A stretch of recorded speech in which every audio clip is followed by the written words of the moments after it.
Good evening, everyone. All right. Thank you so much for taking time to either, if you're here, show up, thank you. Or if you are now watching, thanks to the power of the internet, power of YouTube, thank you for showing up to watch and learn and find ways to support community members. My name is Colleen O'Doherty, and I am a play/screenwriter, theater artist, educator, and have kind of fallen into being an advocate for long COVID awareness. And you're going to hear a little bit from me tonight, but mostly I am just incredibly excited to facilitate an amazing panel. But very basically, what is long COVID? If anyone's watching and is like, I've heard that term, don't quite know what's going on there. But basically, it is a constellation of symptoms up, as we were discussing before recording, up to like 200 different symptoms of that are it's basically a post-viral syndrome. It's a condition that's left 65 million plus people worldwide dealing with fatigue, cardiovascular problems, shortness of breath, cognitive issues, chronic pain. It's basically a whole series of symptoms that can happen months or years after having an initial COVID infection. The first thing we're going to do for the evening, just as kind of just, I'm a big fan of art as a great way to make abstract concepts more concrete. I think sometimes just like seeing people, physicalize and talk about and express certain things is sometimes a helpful way to kind of explain something as opposed to just giving facts. So what you're about to see is a monologue that is actually kind of a composite character of multiple interviews that I did of folks dealing with long COVID. So it's part of a longer play that's based off these interviews. So I interviewed, as part of this, a lot of caretakers of folks dealing with long COVID. And this monologue is a composite of a few of those characters. So you're going to see a performance by Olivia Johnson. She is a poet, playwright, and screenwriter that has competed in and won multiple slam poetry competitions and graced many stages in Omaha, Nebraska, her home city, and done work in the film industry in Los Angeles. Before I show her performance of this monologue, which she's an incredible performer and great human, she did want me to make sure to dedicate the performance to, as she said, her sister Sheila, who's here, and her family. I have the best kid. I know everybody says that, but I have evidence. So from the time he was a toddler, Zach, my baby, he always wanted to help me and his dad clean. And it wasn't one of those cute little kid imitating things with a fake broom or some nonsense. No, this little guy just would clean the windows and birds would run into them. They were so clear. He, as a tiny guy, and all the way up to now, when he is a full 18 years old, says, I love you to me every day. I won't keep going on, but I just needed that on the record. So Zach got COVID in January of 2020. He got it from a friend while they were playing Dungeons and Dragons. I cannot even think of a nerdier way to get COVID except for maybe LARPing. LARPing, for the uninitiated, is live action role play. Those people you see in ridiculous costumes living out medieval style fantasies in parks. Anyway, he got it bad. All that talk they had, still do, about young people being fine, well, he was not okay. I called the doctor, who insisted, quote, do not go in if you don't have to, end quote. He said it was worse to be in the hospital, and there was a 6-hour wait at urgent care, so I sat up with him. I don't think I slept more than 20 minutes at a time for close to a week, maybe 2. It's a little hazy. So. The sleep deprivation, I just kept listening to his laboring breathing, that awful cough, and every time his breath would, hitch, my heart stopped. But a couple weeks in, fevers went away, and we thought, okay, that was awful, but we're okay now. And I didn't catch it. Mom, immune system, I guess, he seemed like he was getting better, but the cough, a smoker's cough, My dad died of COPD, and if you've heard that demon of a cough, that is Zach's. I say is because it hasn't changed. I mean, it's spaced out more, and he'll get some nights of sleep without any coughing fits. I mean, he also started getting the GI or digestive issues right away. Diarrhea, horrible pain, again, continued this whole time, nearly 4 years. When he was first having these symptoms, though, I was at a loss. He was so young, active, healthy, so on, all the things. And I took him to his now ex-pediatrician, who looked at my son, buckled over in pain, and after some tests showed nothing wrong, he pulled me aside and said, probably drugs. Finally, I got into a GI specialist who did blood work, and Zach's white blood cell count was like what you would see with cancer patients. And that doctor was the first time I heard the term long COVID. So he ran more tests. Meanwhile, my son, who wasn't ever overweight, was losing roughly 10 pounds a week. 10 pounds a week. Let that sink in. It was hard. It reminded me of when my dad was in his last days, the gauntness. Just so thin. Well, the GI doctor heard the cough, said he needs to see a pulmonologist.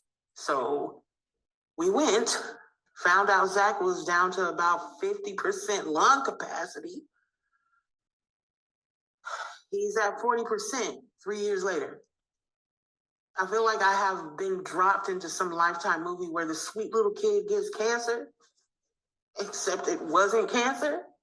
This was from a dang virus, and I'm sorry I never asked to be cast in some low-budget shit show. Pardon my language. Yet there I was, here I am, here we are. It's hard, seeing your kid suffer, but imagine what he's been going through.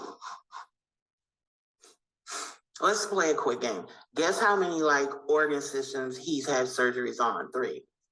Okay, there were the lungs, 2 surgeries for those. And then he suddenly got acute appendicitis, which, yeah, sure, anyone can get, but weird coincidence, it was right in the middle of this, And then he got a blood clot in his leg. He is 18. I think sometimes people want this to be something else, or they want to hear he had health issues, or we fed him poorly, something that isn't a thing anybody can get, the vaccine and Paxlovid and so forth. Stuff can help lower your chances. But this can be anyone. He's 18. I'll keep saying that. He's never gotten his energy back. And now between his lungs being so weak and his GI stuff making it eating so hard, we have to be so careful about bringing any kind of sickness home to him. For some people, the pandemic still is, some distant idea, a virus that messed up their travel plans. But for a lot of us, there's no normal to go back to. We've had families say Zach is probably just being dramatic. I had a friend of mine tell me we were babying him. The just denial of the gaslighting. People don't know about this, and it's lonely. I mean, there are support groups, stuff online, and we help each other out as much as we can. But for him, he just wants normal kid stuff. He wants to be able to go out with his friends and not have trouble walking or breathing or not being able to eat anything they're eating. And he's getting worse. I've been trying to get him into long COVID clinic here, and they're flooded. They say to look into options in other countries. I get so angry. Like, I would take this from him and put it in my body. I would have gladly been the one to get COVID, to get long COVID, but not once. There's just no fairness in it. About a year ago, a friend of mine sent me a poem after I texted her. I don't have anything left. I'm done. And I've read it every day. And now I just recite it to myself like a prayer, like a rosary.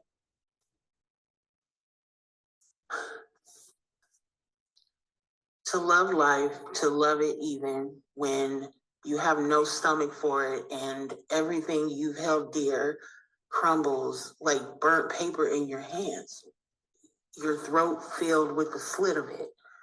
When grief sits with you, it's tropical heat, thickening the air, heavy as water, more fit for gills than lungs. When grief weights you down like your own flesh, only more of it, and obesity of grief, you think, how can a body withstand this? Then you hold life like a face between your palms, a plain face, no charming smile, no violet eyes, and you say, yes, I will take you. I will love you again. Zach is that poem. He even likes poetry. See? Sick or not, he's still the best kid ever. I am so excited, folks, for you to get to hear from these incredible people. So I'll just very quickly give you the rundown of who is about to talk to you. So we have Shamir L. Sweeney, who is a retired educator and long COVID activist, writer, and lecturer. Experiencing racism and discrimination while obtaining medical treatment for long COVID and drawing from teaching underprivileged students in Baltimore. Her mission has always been clear: inspire and empower Black patients to tell their unique stories on the physical, mental, and financial effects of long COVID. From sharing her testimony with Congress to recently being a featured guest in the Washington Post Live, Sweeney's message on aiding Black and disabled long COVID patients in advocating for equitable healthcare is both passionate and honest. You'll be hearing from her tonight. You will also be hearing from Betsy, and I should have gotten the last name pronunciation from you, Betsy. Betsy Ladizets? Ladizets. Say it again. Ladizets. Ladizets? Okay, thank you. Close enough. Is a journalist and writer focused on COVID-19 long COVID and the future of public health based in New York City. She and Miles are co-founders in managing and editing The Sick Times, a news site chronicling long COVID crisis. So with her is Miles, co-founder and executive editor of The Sick Times. He's a journalist and writer who covers long COVID science and LGBTQ plus issues based in Los Angeles. Can't talk tonight. Additionally, we'll have Andrew Gray, online science educator, also known as the Goo Man on TikTok, has 15 years of experience in research in microbiology, neurobiology, and botany. So Andrew will be sharing some great expertise tonight. And then Sheila Finegan is a passionate advocate for awareness and support for children affected by long COVID. And then we also have Kam, who's also dealt with long COVID, who will be sharing, and who's an incredible actress and has been a big supporter of the theater project I've been working on with long COVID. Cannot say enough great things about her. But yeah, incredible panel that I will go ahead and pass the mic to. I am kind of in the process of a metamorphosis. I've been through many different stages of my long COVID advocacy for Black patients and Black communities. It first started out with me experiencing my own battle with long COVID and learning teaching myself how to simultaneously share my story with many forms of media, and then at the same time teaching myself or reteaching myself how to walk, how to think, how to listen to music, how to process information, how to read again. And it has transformed into unfortunately, and we all have to learn from, we have to learn and heal trauma that we have. And so I spent a little bit of time being very brash and defensive with health organizations, because I had gotten so frustrated with the fact that a lot of times we deal with anti-Blackness. But in this last iteration, what I have found is that the best thing for me to do is to keep checking my ego at the door, and keep remembering who I serve and why I serve the Black people. And so with that, uh, I decided to focus more, put my head down and work instead of complaining and pointing fingers and being malicious with malicious intent, right? I decided to create what I did not see. And so I spent a lot of time asking mostly white organizations to partner or to dedicate some of their website or to tell Black stories. And I did not get the answers I was looking for. So I thought to myself, instead of doing a lot of finger pointing, what else you got?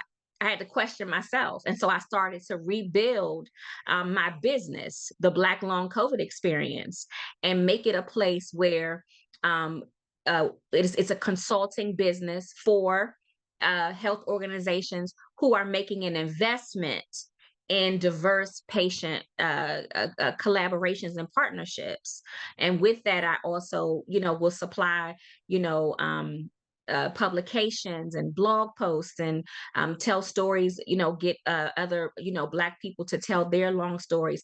But the most important thing that I recently learned as I close is that, the Minnesota Department of Health Long COVID program, which I am now working with ME Action, that is one of the states that took a risk to actually set aside a nice amount of funding to support Black constituents, Latino constituents, Filipino constituents, people who are trying to teach their communities about long COVID. And what I found out, which inspired me to just put my head down and work, is that what people of color need the most 4 years later is they need foundational education on what long COVID is. They need to still learn how to define it. And so now that I know that, that's what my business is dedicated to. And as a former teacher, I decided to use my power for good instead of evil. And so I'm glad to be here tonight with some people that I've known for a while, people I respect. And I'm glad that that monologue it hit me right where it hurts. So thank you so much. I appreciate that. So I do not have long COVID myself. I consider myself more of like an able-bodied ally, I guess. As a journalist, I have been covering different facets of the COVID pandemic since early on.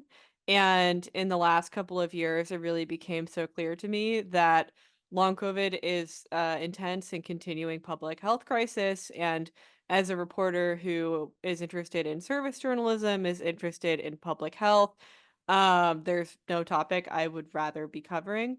I also, appreciate having opportunities to really like step up and be an ally. For example, this past weekend, I was at a science journalism conference, and, I was even at a science journalism conference where you'd think folks would know better. I was one of relatively a few people who was wearing a high quality mask throughout the conference.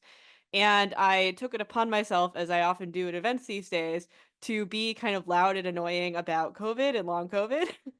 Like, if there's a mic at a plenary session, I will go and ask a question about this. I will remind people that it is still a crisis. And I really want to, be the representative in the room for many people who cannot be in those rooms these days, and just remind folks that, like, this is still going on. And I think that is what Miles and I are trying to do with the Sick Times as well, is just to, amplify the concerns of this community, both through the reported stories that we publish and also through publishing essays by people with long COVID and related diseases. We just want to, yeah, we want to be a platform, and we want to be compiling and sharing the news that folks need. So I'll pass it to Miles to talk more. Yeah, I mean, I think our project has grown a lot in the past year.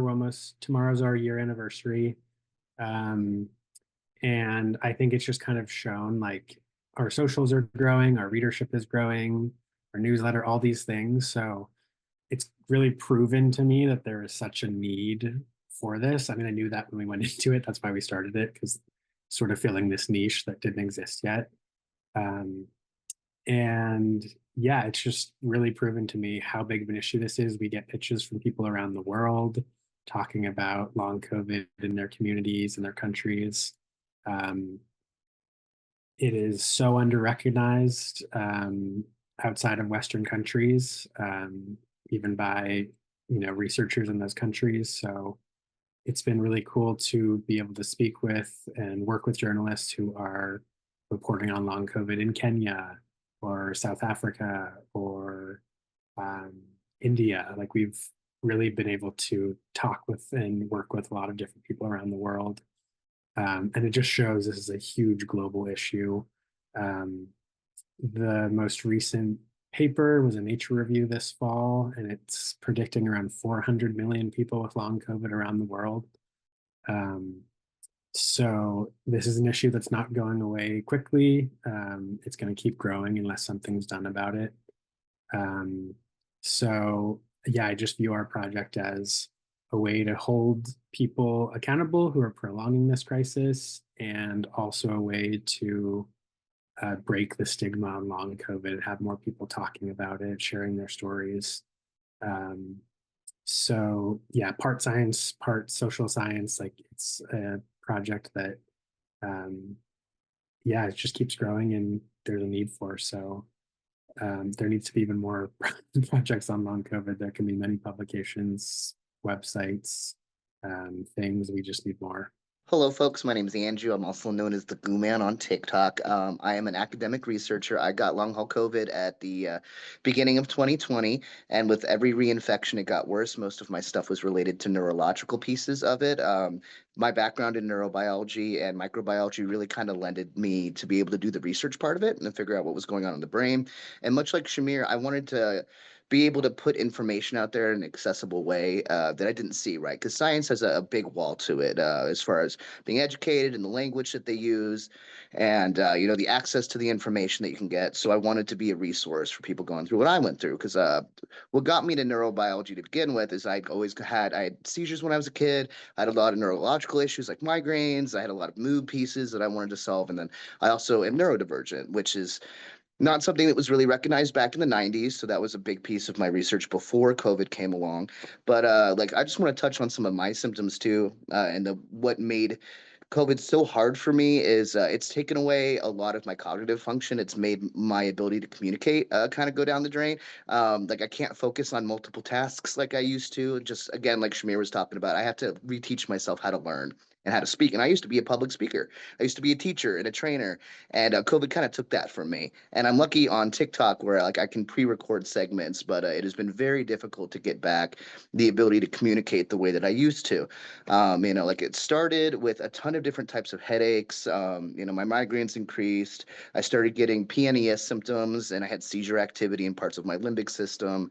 So I had to go through 5 different providers and try to coordinate them, and none of them would talk to each other. And I was like, this is insanity. I couldn't get any kind of help. So I took my experience with my research. I started digging in really deeply on the neurobiological piece of long haul COVID and the immune system piece of long haul COVID. And then I brought my research to TikTok to be a resource to other people going through that, because I think, again, not up until now are we seeing research actually come out that connects long haul COVID to things like PNES and POTS, which is a huge part of it, or mental health disorders that are becoming really connected to that, like Parkinson's, Alzheimer's, movements disorders, all sorts of stuff that have to do the fun part of the limbic system in your brain. But yeah, so I joined TikTok because I wanted to show like what my research meant to me and helping other people. I wanted to use my powers for good because it didn't do any help just sitting in my room, right, in books and on my phone and in my brain.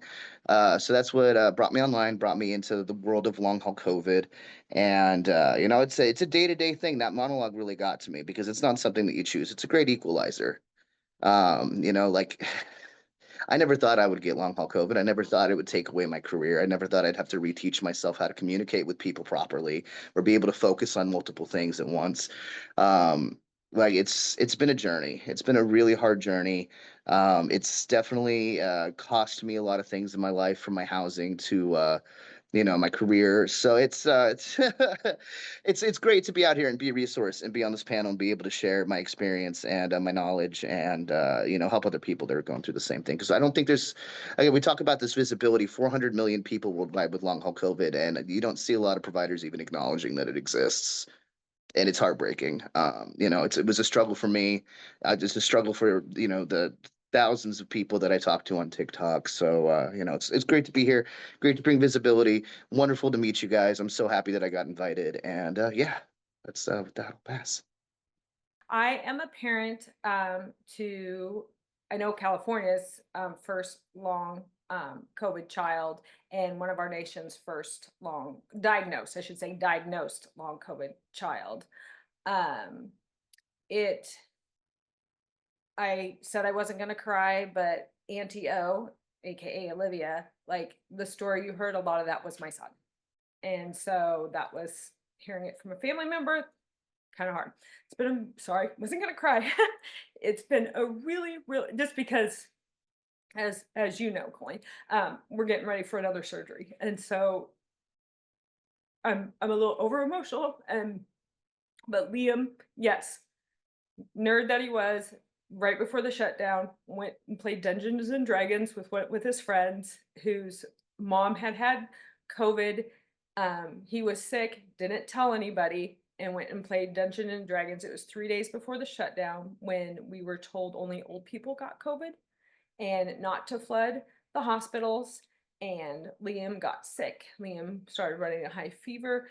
His pediatrician was like, don't come in. You know, couldn't get him into urgent care because yes, it was hours wait. I don't know if you guys remember, like there were lines down the street for people to get into urgent cares. And I still like higher power, how he made it through those days. I don't know, but I'm glad he did. Liam, just a real quick rundown. Liam has long COVID lungs. He developed long COVID asthma. People who have COPD get diagnosed with COPD when their lung function is 75%, I believe. Liam's lungs function at 54%. He just is starting home health pulmonary care right now, which again, advocacy for long COVID is hard just to get insurance to cover. Like that is not covered. That's out of pocket for us. Like I'm always like, breathing as a human isn't a privilege. It's something we do, but like I can't tell you the expense of his medication. And again, like now that he's doing home health, that adds up, that it's not covered through insurance. Liam, yes, had, as in the monologue said, Liam had mysterious weight loss. He was dropping weight drastically. He is like 5'9" and he was under 100 pounds. We just started the Mediterranean diet just to help with inflammation in his body. His kidneys aren't working correctly right now. One of the things, Guman knows this, he has been developing kidney stones at a rapid pace. They don't know why. They've done all the testing. They've tested the calcium in it, all that stuff. It all comes back normal. His blood work does read like he has cancer. Thank goodness he doesn't. Today, he's not getting enough oxygen through his body, and so he's having muscle issues. So like today when we were walking to the store, he collapsed.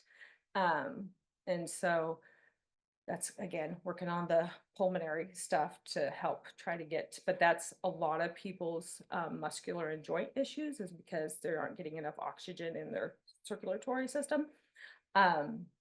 But you know, Liam, I'll hurry this up, but like Liam, you know, being one of the first and being studied, like we're learning as they're learning as his life goes on. Like, you know, doctors were not ready for this. And so they learn as he and they every time we see a doctor, they say, we learn as he goes. We don't have answers because the things we see in him, he's always the first. And then like a month or 6 months down the road, they're like, oh, we had 10 more patients with the same thing that he has, you know. But being the first, it's hard to get people to believe you. It's hard to get support. Liam's still homebound pretty much.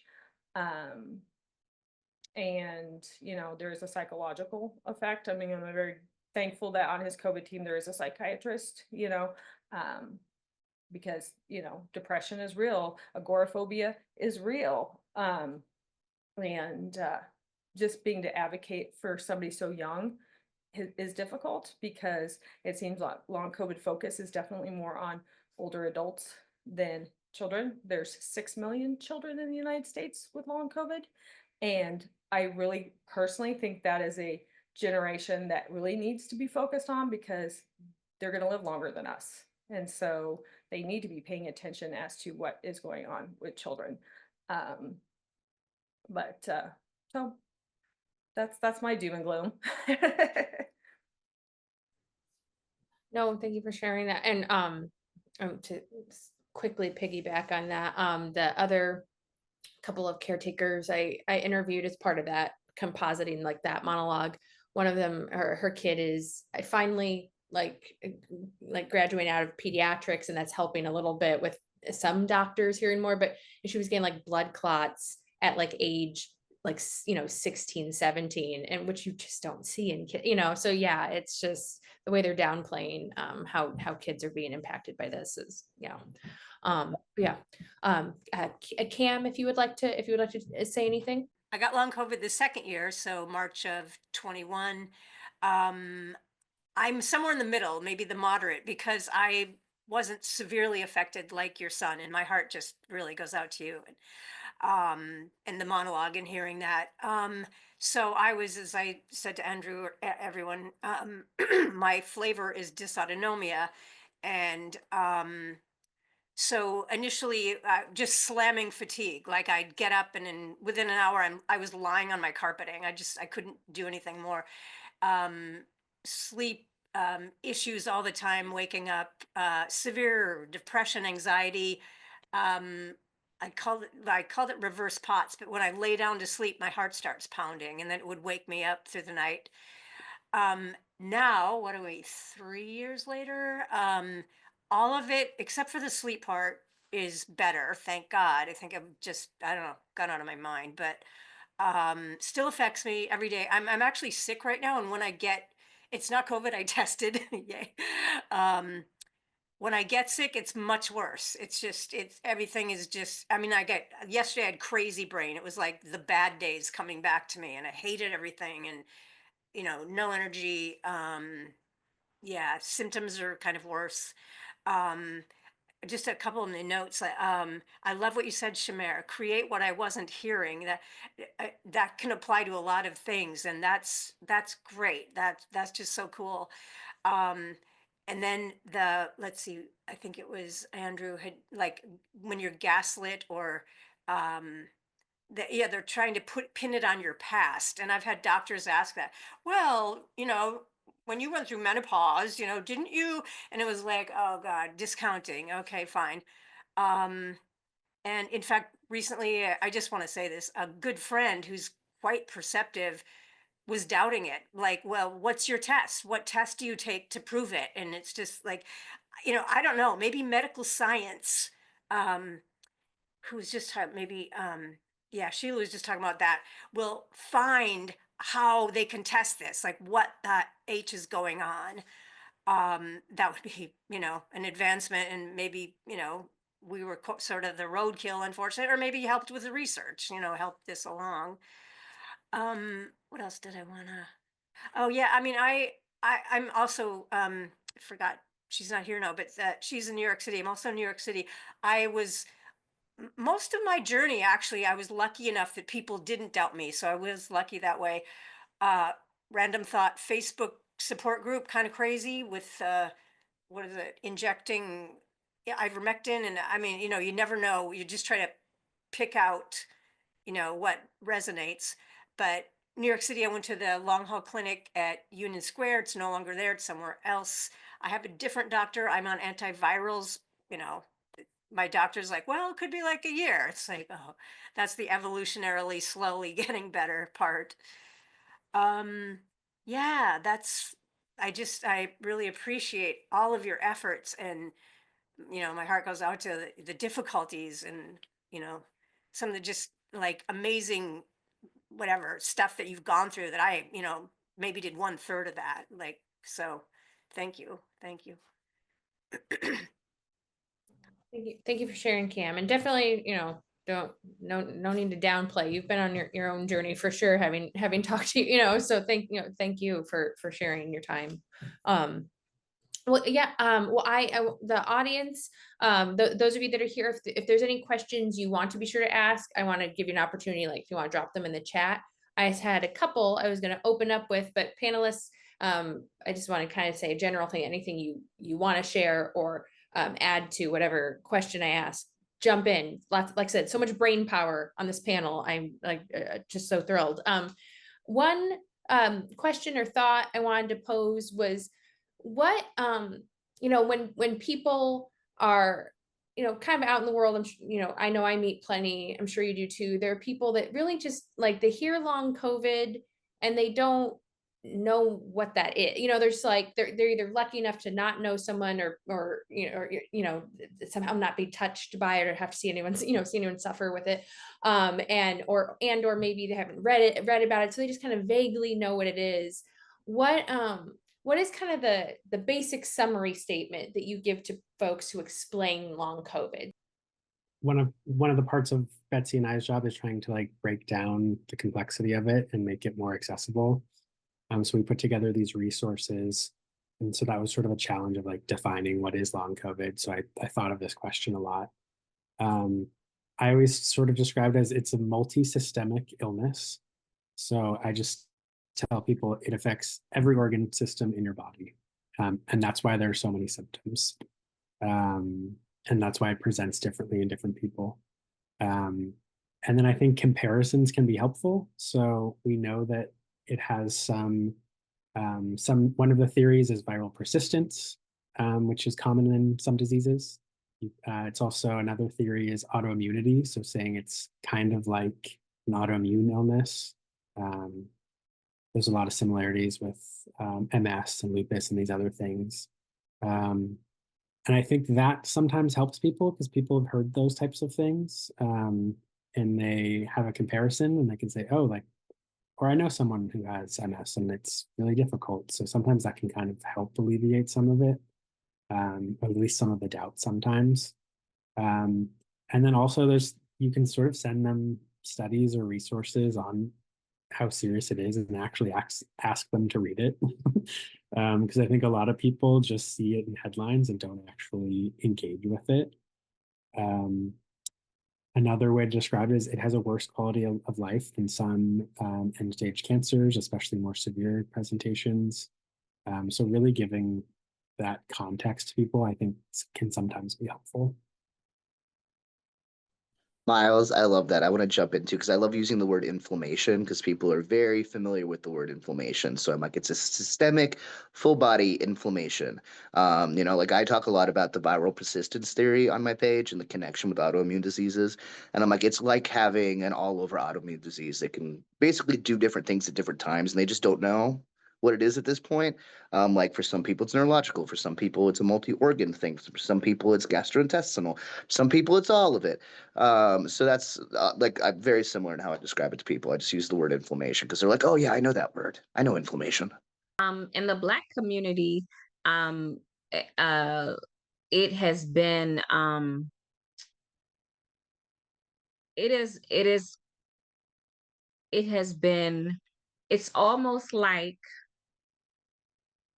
um, it's almost like, it's an understanding, an undergirding of understanding, without having to say or call it long COVID. And so, I find myself telling people, in my community and people that I support and help, hey, I have long COVID. I'm disabled by long COVID. And they'll look like, what is that? And then I'll say stuff like, inflammation. I'm sorry. I'm like Andrew. You understand what I'm going through. Um, the inflammatory properties of it cause muscle and joint pain. Those forever coughs, like Joy Behar on The View has a forever cough, and I think it's attributed to long COVID. Mast cell syndromes, rashes on the skin, in the scalp.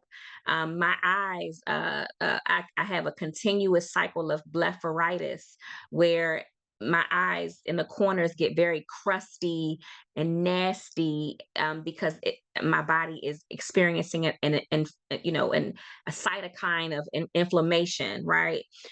There's things, and so when I start to say things like that, especially that forever cough, and though the sinusitis issues that are like through the moon, talking about, for those who still, who still have periods, the abnormal things with that, perimenopausal, premenopausal hot flashes, things like that. Once I say those, give a full gamut of those kinds of symptoms, and then I ask people to think about when these things started, then it's almost like a silent a sigh of relief in the Black community, where it's like, oh, okay, that's what it is. But my goal is for people to be able to, that community, as many people as I can support. I know I can't support everybody, can't do it all, none of us can. But what I hope that I can do is start people actually using the term long COVID and being able to attribute the symptoms to it, so that we know, the Commonwealth Fund did a beautiful study on why the United States healthcare system ranks lower. Australia was the first one, and I've seen incredible advocacy work for long COVID in Australia. They've been doing incredible things. But in America, we lack equity, partnering with our doctors to create health outcomes that are generally helpful. And then we also lack access to care. And so my goal is to now foundationally from the bottom, using the simplest language. On my website, I said, I give the studies. I'll say, hey, this came from Yale, right? But I call it the BLC, Black Long COVID Experience Breakdown. And what that means is it's something I would have done with my students in Baltimore. Here's a breakdown that is dedicated to debunking or turning scientific language into something that we all can generally understand, right? Last point. I read an article that Betsy and Miles were quoted in recently from Marketplace, written by Samantha Fields, who I admire her because I've read her writing before. I forgot, but they talked about the fact that it is time for us to stop all this observational shit that we're doing. How many studies can you do? How many more can you do? Right?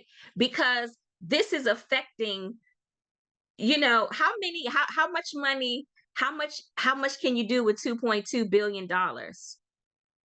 And there are smaller companies, smaller entities who have drugs that can be repurposed and can tell you how to use them. And yet no access to care, no access to information. And then on top of that, there are no treatments being used. Because now we're at the point, it's a 5-year mark. Where are the treatments? right? And so it's tough. It's tough trying to convey it. But like I said, once I start to describe symptoms and other things, problems, then people and you know, Black people that I talk to start to say, "Oh yeah, I definitely experienced it." And if they don't experience it, their cousin does, their mama do, their sister. So now we're at the point where we've studied enough. I don't want to be a part of no more studies. I want y'all to get the work and come up with some medication, some treatment, some therapies that's going to help us universally. If I could jump in here real quick. We've just, again, I have a young man, so like our approach is different, you know, and Liam has the cough, and his doctor was talking to him about it, and he said, I get really tired of the doctors that don't believe me that I see. And he goes, they call it a tick. And he's like, it's not a tick. And he was getting really, really upset about it. And I put this on my Facebook, and this is where we're at. This is just what we're gonna go with from now on. She put her hands on his knees and leaned into him and said, you don't have to explain yourself to anybody. And that's where we're at right now. You don't have to explain yourself to anybody. You don't have to explain long COVID. You need to be respected by people. And you don't have to sit there and tell everybody your illnesses and everything. People just need to give you the respect to say, I have this, and that's enough. And you don't have to explain yourself to anybody.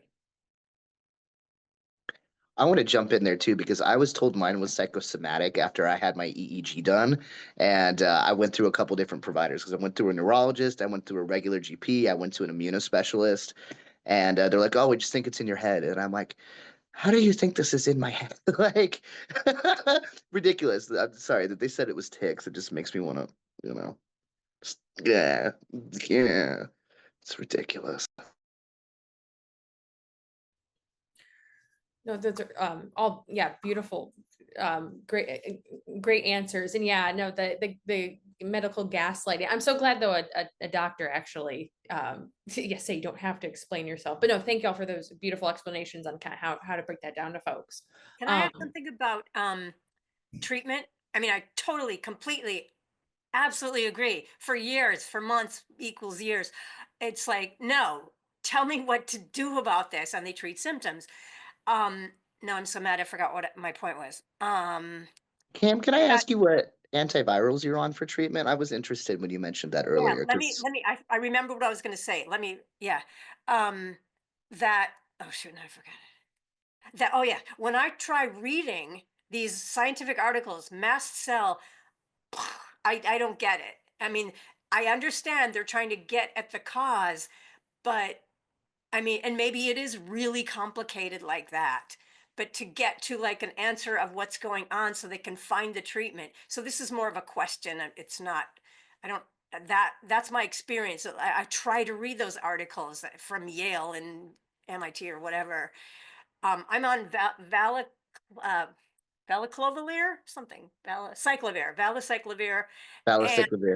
yeah, something that starts with a C that you have to put in water. Cyclamen. I'll I'll be right back. I'll find it. I was just say, so this is my wheelhouse. I'm the one that actually can read the scientific papers and do the breakdown of this. So here's kind of where they think it's at for mast cells, because Shamir brought up the mast cell activation. It kind of brought a lot of visibility to that. So essentially, long haul COVID gets in the immune system. Sometimes it can re-trigger the disease called mono, right? So it's Epstein-Barr virus, and within the immune system, you have a couple different cells that all kind of interact with each other. One of them is mast cells. And when mast cells kind of swarm and have a reaction to whatever's happening in your vascular lymphatic system, in your brain, in your organs, through your immune system, it releases histamine. So you guys have, I'm sure, have heard of like histamine responses and like low histamine food when it comes to that. They're thinking it is a persistent immune response that keeps happening because A, COVID is new to the body. B, it competes with Epstein-Barr and other herpes viruses that are in your body forever. Like they never go away. So they can reactivate periodically with the introduction of like a new threat. And we keep catching COVID. Like I don't think we talk about the fact that everybody's been reinfected multiple times, even if you're vaccinated. Like, oh, this just triggered my brain to actually work. Like we catch COVID over and over again. We get a new variant every 3 to 6 months. So like it's it's just like an ongoing process. From my perspective, I still believe that let me say this first, because I just want to be clear for the people who are listening and the audience, for the future audience and the audience now. Let's be careful about discussing medications, because we none of us are doctors here, and so I want people to understand and to know that because we're not doctors, any medicine that's discussed should be discussed with your physician. Do not just go out here looking for stuff and taking stuff because somebody said it on a Zoom. Because what we understand about long COVID is that what may work for me will work for me in 2020 doesn't work for me in 2024.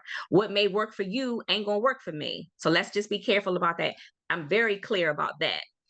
Second of all, the prevention, to me, still the main course of prevention is wearing a mask.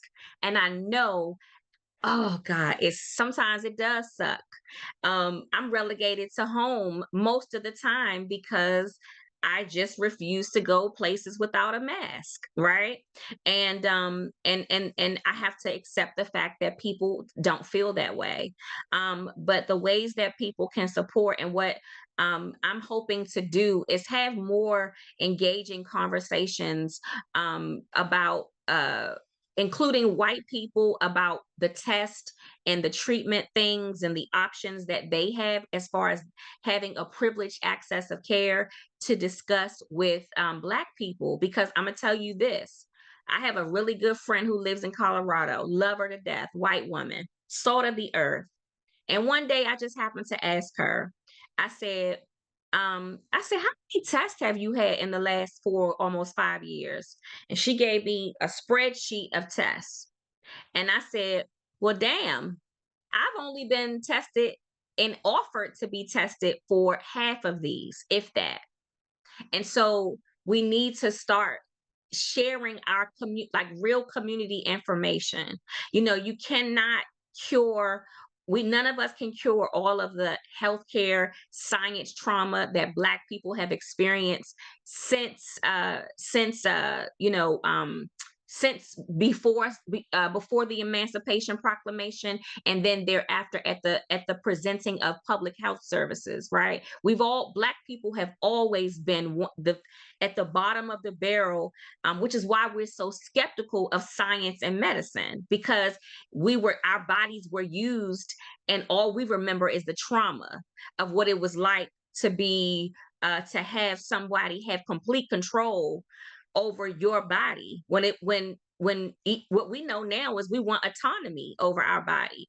And so I think that we can, I'm trying to find ways where we can address anti-Blackness and healthcare advocacy and all these things, but also do more educating, and for me, I just want, I want people to refer my consulting business to people who they know for a fact could benefit from it. Because there's so many health organizations who need the support, who don't know anything about reaching out to communities of color. And what I learned is, as I close, we don't have to reinvent the wheel. We just have to grab onto it. And so that's where my mindset is, and that's how I feel. I think it's just it's called respect. It's called respect. If you don't feel good, stay home. That's how we used to be with the cold. Like, if you don't feel good, stay home. Wear a mask when you're out in public. We need to quit politicizing medicine and listen to people who went to medical school and make educated decisions on vaccines, and not listening to social media, that kind of stuff. This is very harsh, but I'm like, if you're not vaccinated, don't be around my family. Like, that's just, it's just that harsh in our world. But hygiene goes a long way. Wash your hands. It's all the things that we went through worked. I always tell people, if it didn't work, we'd still be in the same situation we were 4 years ago. There's a reason why COVID, yes, we still get mutations and it's still very much a thing, but like, people aren't dying like they used to in mass numbers. We've we've evolved a little bit, but it's still a real thing. And it being a real thing, we still need to take those same precautions that did work and continue, because worldwide we've seen that it worked. I will till the end of time never not wear a mask on an airplane. Like that is a tin can germ fest, you know, as the petri dish. Protection is key, and it all boils down to respect and hygiene. Wash your hands, stay home if you don't feel well, wear a mask everywhere you can. There's a lot. I don't want to talk about the medical side of it because, again, I am not a physician, so I can't, obviously, but you have to go speak to your physician about it. But there are a lot of studies that are coming out about hopeful medication, like medical treatments. So if you are informed enough to be able to read some of those studies, go on Google Scholar periodically, see what you can pull up for new research, stay up to date with that. But yeah, that's kind of my piece on it. Yeah, I would say one big action item for people with long COVID is trying to avoid reinfection. A lot of studies are showing, and a lot of anecdotal experience are showing that with repeated COVID infections, your long COVID can get more severe. You can trigger more associated conditions. I've had 2 reinfections, and both have further disabled me. I wrote a piece about these reinfections, and usually when I put out a call for sources, you don't hear from that many people. I think like 50 people emailed me to tell me about their negative experiences with reinfections. So I think a lot of people who have had long COVID or ME or other chronic conditions before the pandemic, they know that different infections, whether it's COVID or other things, can make things worse. And a lot of research is showing this too. So a lot of the new people with long COVID, be very careful about reinfections, especially even if, maybe you gain some more function back or seem to be recovering more. Another infection can kind of bring you back to where you were, can lose ground. So yeah, wear high quality masks in places, ask your friends and family to test for you. Your health is so important, and an infection can drastically set you back.